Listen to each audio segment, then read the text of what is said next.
Hello, everyone, and welcome to episode 225 of the Juicebox Podcast. Today's show is a continuation of the Diabetes Pro Tip series with Jenny Smith. This installment is the 8th in the series, and it's called Bump and Nudge. You'll find out why in just a second. I briefly want to thank our sponsors, Omnipod, Dexcom, and Dancing for Diabetes for always being there.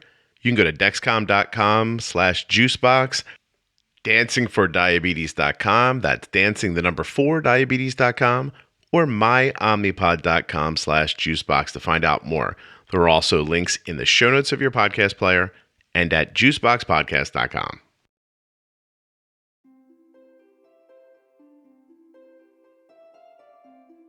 Bump and Nudge is the 8th in my Diabetes Pro Tip series with CDE Jenny Smith. Don't forget that you can hire Jenny. She works for integrateddiabetes.com, and she would love to help you do better with your type 1. There are links in the show notes to Jenny's email address, or you can go to integrateddiabetes.com. Let's please remember that nothing you hear on the Juicebox Podcast should be considered advice, medical or otherwise, and to always consult a physician before becoming bold with insulin or making any changes to your healthcare plan.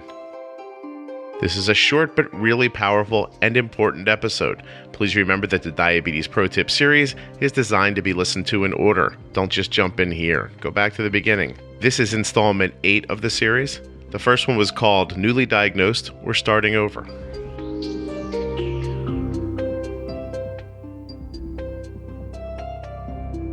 Jenny, hello. How are you?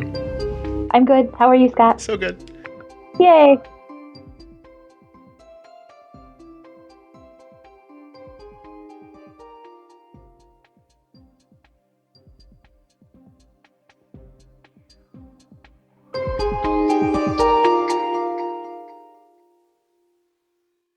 Short episode going over the idea of bumping and nudging blood sugars, which is something we talk about on the podcast all the time. I'm a huge believer in the infuriating statement that you won't get high if you never get high. Sure, that's not as easy as it sounds, but that's how I think about it in my head, right? So yeah. I won't have to fight with a high blood sugar if I don't experience a high blood sugar. Of course, that's not always going to work. I'm not saying that, but I am saying that it's avoidable a lot of the time. Mm-hmm.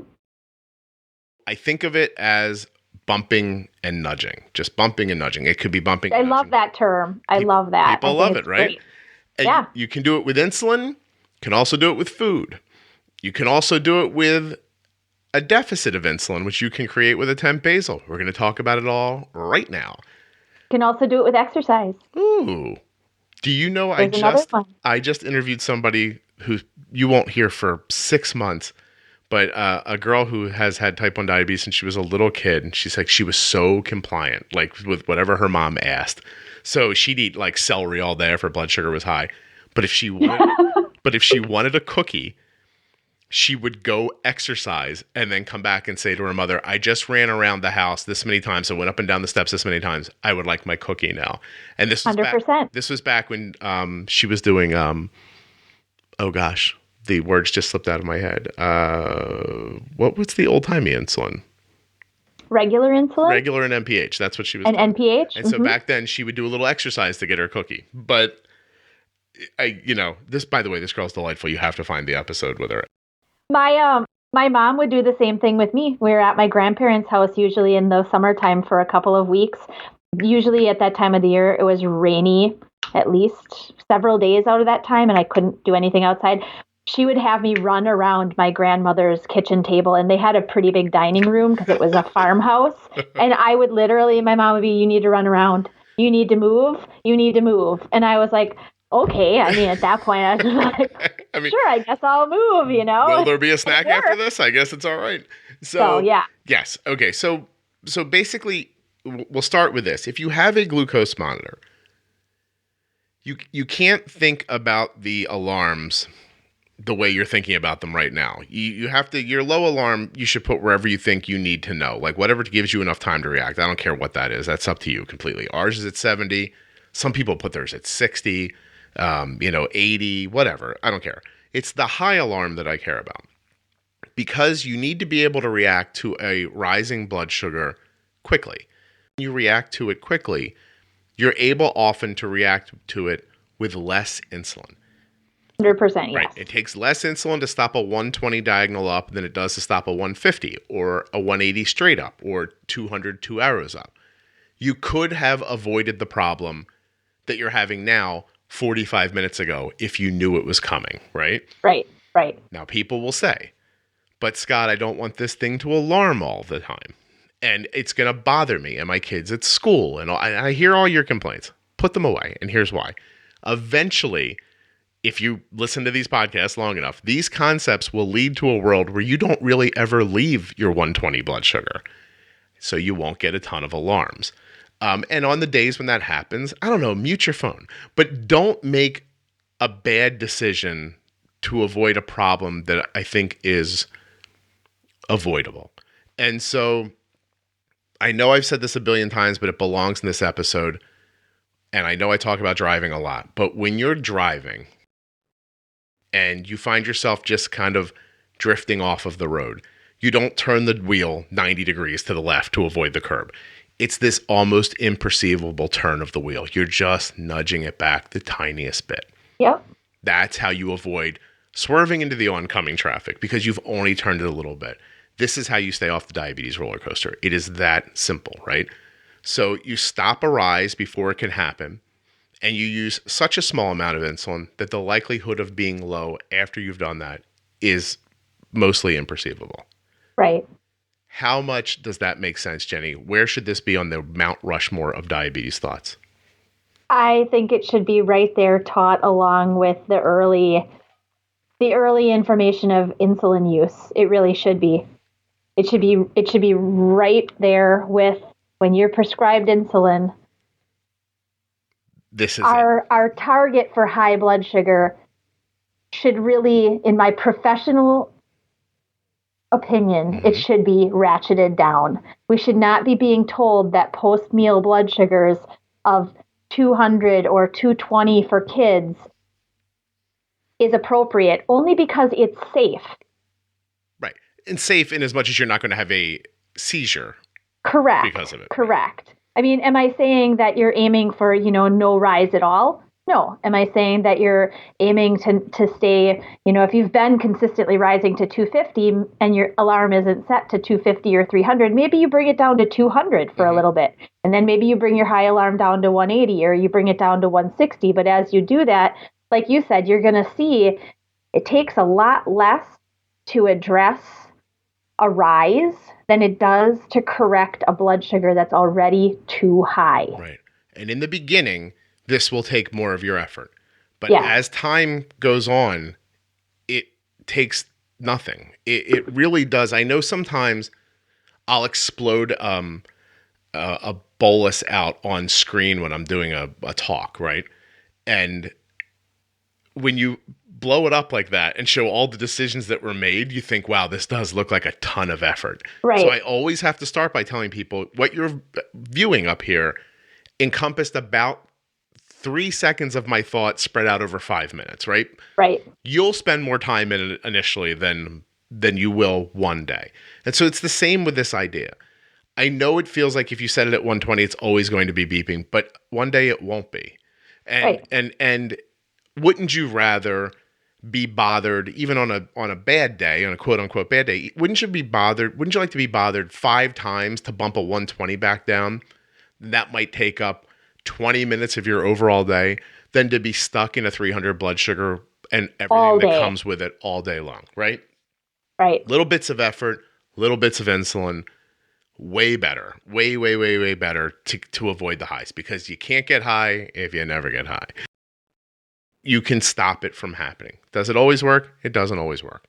But mainly, I will say this, Arden spikes about twice a day, and it's timing stuff where we don't have the ability to do what we're doing. But when I tell you Arden spikes, I'm talking about 150, 170, and we get it right back again. So imagine if you had 2 180s or 2 160s in a day, and the rest was between 120 and 70. That's where you get an A1C. It's in the 5s. Right. Well, and for clarification, too, even about Arden spikes, it's not that you've waited until she's 170 to address it. Right. You've gotten the alert, the rise is happening, you've addressed it. You've probably taken a correction at like 120 or 130 because you see the trend happening. Yeah. She may still get to 150, 170 before that insulin starts to working, but the curve down is probably more like an up down, almost like a roller coaster, right? But you're addressing it so that that ride down then is nice and smooth into the end versus staying way too high and crashing from bolus. Oh, now I'm like 50. And because I reacted sooner, I still am keeping mainly the balance of the insulin action carb impact. I'm still keeping them pretty well balanced. I obviously missed a little bit and the carbs got ahead, but I got back in the game soon enough that I'm not going to create a crazy low later. Right. And then you come in for like a nice landing afterwards, which somebody just texted me the other day and says, can you please tell me what that means? And I always I think just put your hand up high and then dip it down and then bring it flat again. And like, that's sort of like this, that's what you're trying to make happen, right? You're trying to It's kind of the end of a roller coaster is what I explain. It's kind of where you're the rush of that ride down and then you like roll into the station. Yep, that's it. Nice and flat and smooth. Perfectly. Bring it in for a nice landing. Right. So, okay. So sure you can bump and nudge that way, right? But what if I'm at the tail end, for example, of a meal bolus and I'm noticing I'm 110, 105, 100, I'm starting to drift down, but I'm so far past this bolus that I'm now in that space where people do the thing. They just go, oh, I hope this stops. Right. Like, wouldn't that be nice if this stopped? What I like in that situation is a temp basal decrease. Right? Yep. Take away some of the basal rate. So now Jenny can see me, which is a little unfair, but I'm holding both of my hands together, palm to palm, and I'm pushing at them. Basal is so important to think about like this. On one side is the impact of your body and carbs, and on the other side is the impact of the insulin. And when you push at the same rate, no side wins. Like I'm not going wildly one way or the other. Right. But all of a sudden, we get into a situation like I just described where, okay, the insulin's winning a little bit, right? The carbs that were there can't hold up the insulin that's left behind. So we start drifting towards a lower blood sugar. We'll just use your pump to tell it to use less insulin. Take away a little bit of the force that that insulin has. Now, maybe you'll catch it with a temp basal and maybe you won't. But in certain situations, it's the best way to start. You know, I forever see people who are like, oh, I'm heartbroken.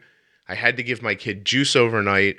And you look and you see this 90 blood sugar that was just drifting down that later, by the way, turned into a 180 because they put all this juice in. So you could have, in that situation, if you really felt like you needed the juice, bump with the juice. You don't have to drink the whole thing. Drink enough to bring it back in for a nice landing. Or if you're far enough ahead of insulin impact, try dialing back your basal and see if that doesn't catch it and your natural body functions don't kind of pull you back up again. And if you're in evaluation time period, as just a kind of an aside, in the overnight, if you give that little nudge with juice, comes up a little bit and it drifts down, and you give a nudge again and it comes up and it drifts back down, that's basal. You're in basal only, unless you have a correction from earlier that brought you down so much that's still working. Basal only, that's a good, you've got too much basal. There's too much there. Up, down, up, down, up, down, and it never stays stable. You got too much. All right, guys, you know how I do it. Short episodes, short ads. Ready? Rapid fire succession. Check out the new Dexcom G6 continuous glucose monitor today. Go to dexcom.com/juicebox to find out more. You're going to be able to see what direction your blood sugar is moving and how fast it's moving in that direction. And with their share and follow feature, you'll be able to find out what the blood sugar is of a loved one who is away from you. That's compatible with Android and iPhone. Like I can see Arden's blood sugar right now, but she's not in the house. 109. Isn't that cool? You want that too. Dexcom.com/juicebox with links in your show notes or juiceboxpodcast.com. Now on to Omnipod.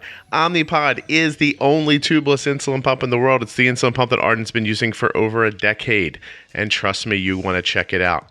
But you don't have to trust me too much because Omnipod will offer you for free a pod experience kit. That's right. They'll send a demo right to your house. Just go to myomnipod.com/juicebox.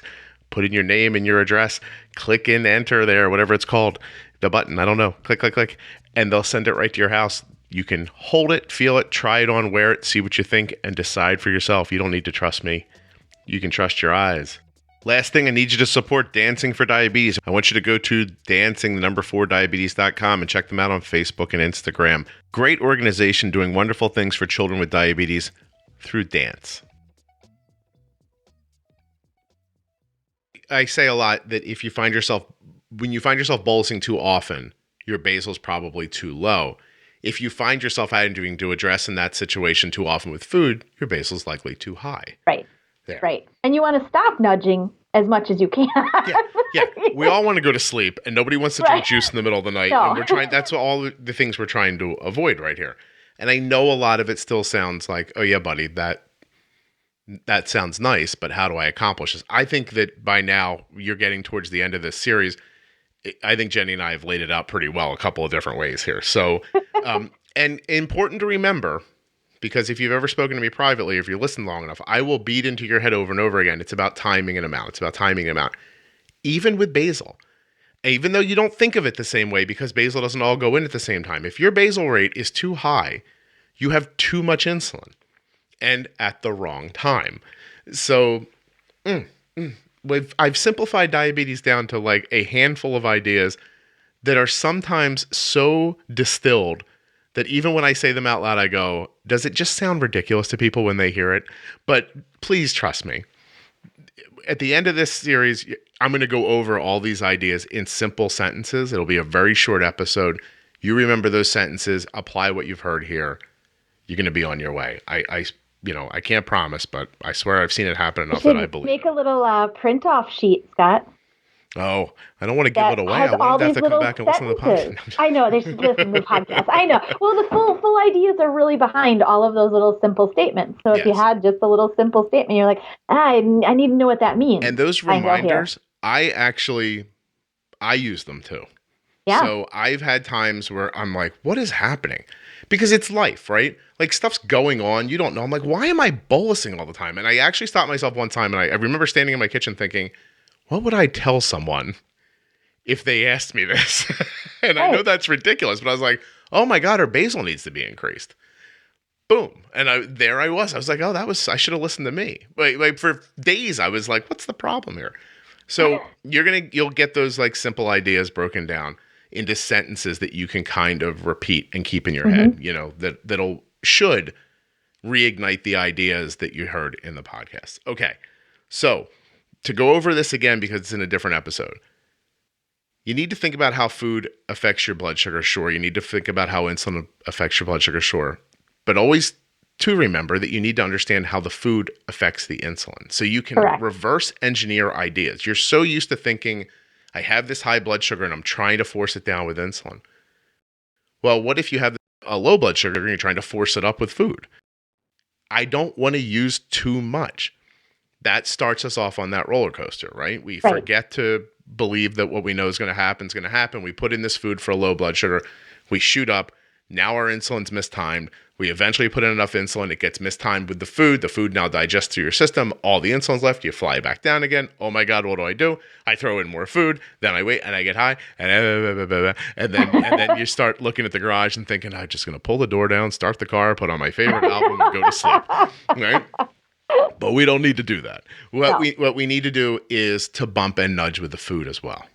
And so this is crass. And bumping and nudging with the food might actually be a little different if you know and pay attention to in those, let's say, the drops where you're going to nudge with some food. Why is it declining? Is it truly basal, like we talked about overnight, right? Where you may need a lot less nudge. Little incremental nudge versus you've got 3 units of IOB and you're dropping. Yeah. And the drop is actually happening a lot more precipitously, right? You're really like coming down. Well, that little nudge of 3 sips of juice that's not the time to like nudge. Yes. You need a little bit more aggressive nudge than that. Yeah, I tell people all the time, if you see a 65 and it's really stable and you want to try to shut your basal off for half an hour to see if it comes back up, right on.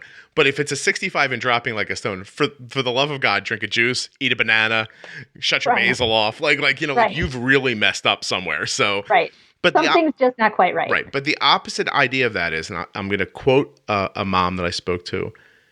She said, "Why did I always give the whole package of gummy bears?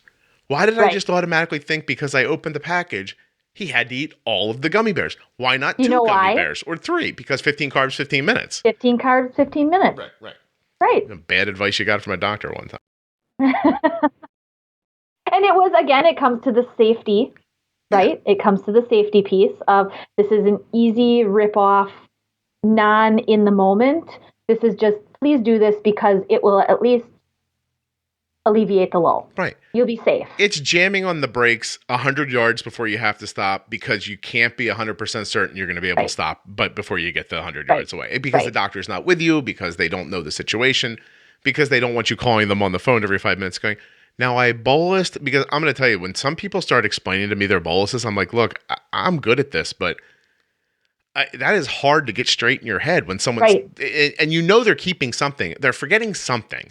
And so you're like, I can't make sense of this. Like, show me a graph. Like, when did you eat? And sometimes they don't even know. Right. That's the reason I like little tiny, like the Jelly Belly jelly beans, they're a gram of carb a piece. Mm-hmm. Skittles are a gram of carb a piece. They're an easy way to nudge with food in a counted way. Yeah. Rather than like sips of juice where you're like, I don't know, I might have had a bigger sip or a littler sip or whatever. My sip might be the whole container. I don't know. But I'm telling you, again, ninja-like level of understanding. I can sometimes stick a straw in Arden's mouth from a juice box. As she's drinking it, I just go, and that's enough. And that's just something that comes with time, right? Like you're not going to figure that on day one. But the idea that it might not be all of it. And this, and I alluded to earlier, it's going to sound a little crass, but there are times when you just have to have the balls to wait. Like you can't just overtreat an 85. You know what I mean? Like I've said it before. I saw a woman online who once said that it's a mom, and I'm sure she was scared out of her mind. I don't mean to make light of her, but she's like, I saved my kid's life last night with a juice box. And a kid was like 110 diagonal down. I was like, wait a minute, you may very well have been on your way to the greatest night's sleep ever. You're never going to know. You didn't know. Right? And because this wasn't like what you were talking about. It wasn't like a big bolus that was gone wrong. This was just like a drifting blood sugar. And I was like, oh, you got to wait. Like, you have to. And so let's talk about here, like, because we're trying to bump and nudge in and out of an area. What is that area? And so, I mean, I'm sure you have to define your target. Yes. What is it you're going for, right? Like, I don't need Arden's blood sugar to be 85 constantly. I don't feel that way. But I don't like her blood sugar to be under 70. But I got to tell you that if she drifts under 70 for a couple of minutes, I'm not running around looking for the glucagon. You know what I mean? I'm like, let me see how I can just get this to kind of gradually come back up again. Same thing if she gets the 140 and it sits there and I go, oh, I really missed this. But you know what? Now I'm only an hour and a half past this bolus. I really do have to wait a second to see what's going on here. Or I have to decide I'm not going to look at this 140 and I may need to readdress with food later, right? Right. So. Absolutely. And, that also speaks then to the benefit of now we've got the CGM, right? Because with a CGM, you can see more often what's happening. That 140, hour and a half after eating, it might be a stable 140. You don't know whether the next 3 blips are going to start a downtrend or they're going to start an uptrend or they're just going to kind of stay stable. Absolutely. So you have to really evaluate. Same thing with your 70 before. If she's laying on the couch watching a TV program at 70, okay. Yes. She's not out running a marathon. She's not going to go to the amusement park and walk around for 4 hours. Sitting on the couch. Yeah.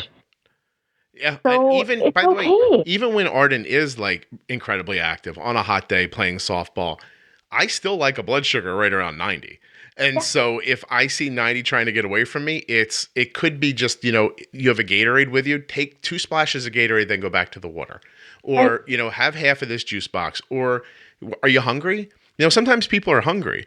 You don't think about it like that because you have diabetes. You always think about food as being this like surgical strike. But if you're playing, a sport, maybe it would be nice to take a bite of a banana every time you sat on the bench or something like that, right? Performance energy is different than blood sugar strategy energy for athletes. There's about 1,000 different ways to think about bumping and nudging your blood sugar around. So I want you to open your mind to it, think differently, try to really make sense of it.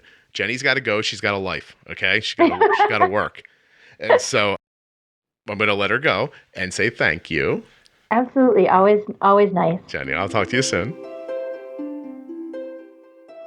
Everything I'm about to say can be found in the show notes of your podcast player or at juiceboxpodcast.com. But if you'd like to hire Jenny, go to integrateddiabetes.com or email her right through your podcast player. Thank you, Dexcom, Omnipod, and Dancing for Diabetes for supporting the show. You can go to dancingfordiabetes.com, myomnipod.com/juicebox, or dexcom.com/juicebox to find out more. Don't forget, Omnipod will send you a free, no obligation demonstration of the pod just for filling out a little bit of information and saying you want it. Even though they're not on this episode, don't forget at realgoodfoods.com, you'll save 20% on your order by using the offer code JUICEBOX. That's a lot of money you can save. This was installment number 8 of my Diabetes Pro Tip series. Installment 9 is available now, and it is called The Perfect Bolus. I hope you're enjoying the podcast. I hope you're enjoying the series. If you are, please go to iTunes and leave a wonderful rating and review for the show. It helps it to be found by more people.